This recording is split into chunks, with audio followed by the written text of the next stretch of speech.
मैत्रिणींनो, रंजना किचनमध्ये तुमचं अगदी मनापासून स्वागत आहे.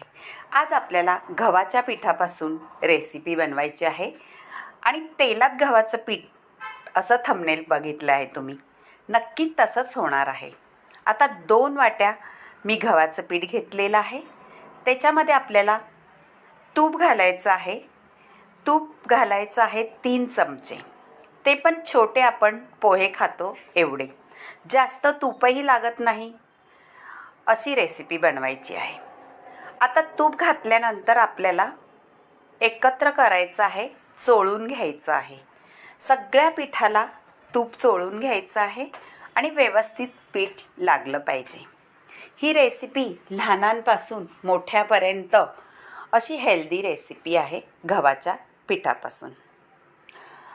आता दोन्ही हाताने चोळून ठेवलं तरी चालेल, एका हाताने चोळलं तरी पण चालेल. फक्त आपल्याला तूप सगळीकडे लागलं पाहिजे. मुठ्ठी वगैरे काही करायची नाही. आता आपण बाजूला ठेवून द्यायचं आहे आणि एक बाऊल घ्यायचा आहे. आता एक बाऊल घेतल्यानंतर त्याच्यामध्ये आपल्याला गूळ घालायचा आहे 1 वाटी. आपण 2 वाट्या पीठ घेतलेलं आहे. 1 वाटीपेक्षा थोडासा कमी गूळ आहे. त्याच्यामध्ये आपल्याला 1 वाटीच पाणी घालायचं आहे. म्हणजे ज्या वाटीने आपण गूळ घेतला आहे त्या वाटीनेच पाणी घालून छान असा वितळून घ्यायचा आहे. काहीही वेळ लागत नाही. हा ऑर्गॅनिक गूळ आहे, झटपट वितळला जातो, जास्त काही वेळ लागत नाही. छान हलवून घ्यायचं आहे चमच्याने, तरीसुद्धा वितळला जातो. अगदी भन्नाट रेसिपी आहे. लहानांपासून मोठ्यांपर्यंत आवडणारी आणि कितीही दिवस टिकणारी. तुम्ही बाहेर गेलात तर घेऊन जाण्यासाठी ही रेसिपी अगदी उत्तम आहे. मुलांच्या टिफिनला सुद्धा देऊ शकता किंवा सकाळी चहाबरोबर किंवा छोट्याशा भुकेला अशी ही रेसिपी आपल्याला करायची आहे. आता गूळ वितळून झालेला आहे आणि आपलं पीठही छान चोळून ठेवलं होतं तूप. त्याच्यामध्ये 1 चमचा आपल्याला विलायची पावडर घालायची आहे आणि थोडीशी जायफळ पावडरसुद्धा घालून घेतलेली आहे आणि चवीनुसार मीठ घातलेलं आहे. सगळं आपल्याला एकत्र करायचं आहे ते छान मिसळून, आणि काहीही वेळ न लागता आपल्याला रेसिपी तयार होते.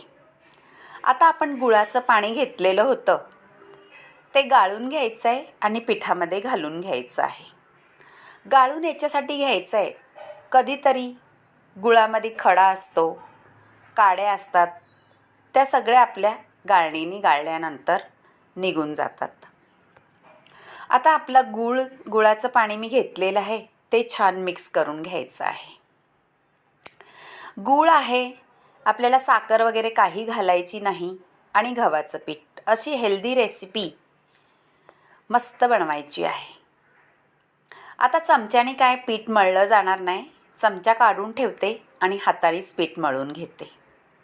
हाताची चवही उतरते आणि चमच्याने काही पीठ मळता येत नाही, म्हणून आपल्याला झटपट हाताने पीठ मळून घ्यायचं आहे. छान पीठ मळायचं आहे. जास्त पाणीही घालायचं नाही आपल्याला. जर वाटलं तर थोडा शिंतोडा मारायचा आहे, नाहीतर 1 वाटी गुळाचं पाणी एकदम परफेक्ट माप आहे. थोडंसं शिंतोडे मारल्यानंतर झालेलं आहे आपलं पीठ मळून पहा. गोळा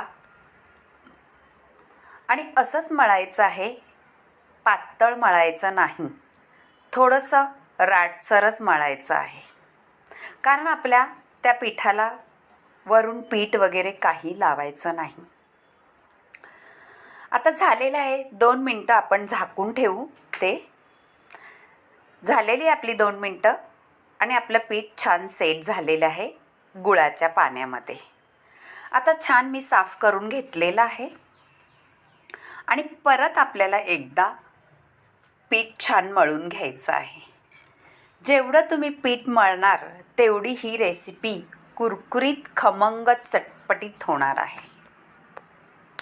आता गोळे करून घ्यायचे आहेत. सगळे गोळे झाल्यानंतर आपल्याला लाट्या करायच्या आहेत. म्हणजे आपण चपाती लाटतो तशा. आता गोळा असा हाताने दाबून घ्यायचा आहे आणि थोडंसं लाटून एकत्र आपला उंडा करून घ्यायचा आहे, म्हणजे ते चिरत नाही आजूबाजूला.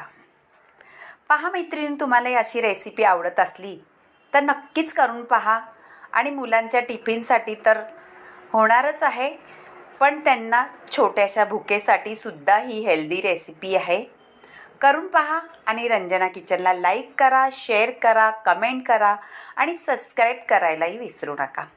आत्ता आपली लाटी तयार झालेली आहे. एवढीच जाडीची पाहिजे, जास्त पातळही नाही आणि जास्त जाडही नाही, अशी लाटून घ्यायची आहे, मध्यम. आता झालेले आहे आणि छोटीशी जब्बीचं झाकण होतं, त्याने मी आपल्या पुऱ्यांसारखं कापून घेणार आहे. झटपट होतं, काहीही वेळ लागत नाही अशा ही रेसिपी करायला आणि खायलाही तेवढीच कुरकुरीत अशी रेसिपी होणार आहे. आता मी डब्बीच्या झाकणाने कापून तर घेतलेलं आहे पहा, पण आता त्याच्यावरती काय करायचं आहे आपण पाहू. आपल्याला आता घ्यायचा आहे काटा. काटा म्हणजे आपण फोक म्हणतो तो. त्याने असे टोचे मारायचे आहे. मैत्रिणींनो, टोचे याच्यासाठी मारायचे आहे, आपल्याला फुगून द्यायची नाही पुरीसारखं. आणि पुरीसारखं फुगून दिलं तर हे कुरकुरीत होणार नाही, म्हणून आपल्याला टोचे मारून घ्यायचे. पुरीसारखं फुगल्यानंतर नरम पडणार, म्हणून टोचे मारल्यानंतर ही रेसिपी छान कुरकुरीत होणारच आहेच, पण दिसायलाही एकदम मारी बिस्किटसारखी ही रेसिपी दिसते. आता आपण टोचे मारून घेतले. तेल गरम करायला ठेवले होतं, ते सुद्धा गरम झालेलं आहे आणि आपल्याला मंद आचेवरती हे तळून घ्यायचं आहे. घाई गडबड करायची नाही, कारण आपण फास्ट गॅसवरती जर हे तळले तर पटकन लाल होणार आणि आतमध्ये कुरकुरीतपणा येणार नाही. हाय का नाही आपली ही भन्नाट रेसिपी. कारण आपल्याला गुळापासून आणि गव्हाच्या पिठापासून इतकी भारी लागतात ही बिस्किटं म्हणा किंवा आणखीन काही म्हणा. याचं तुम्ही अजून वेगळ्या प्रकारे सुद्धा रेसिपी करून खाऊ शकता, ती सुद्धा मी पुढे तुम्हाला सांगणार आहे. आता छान आपल्याला कुरकुरीत तळून घ्यायचे आहे आणि कलरही एवढा सुंदर येतो का भारीच लागतात ते.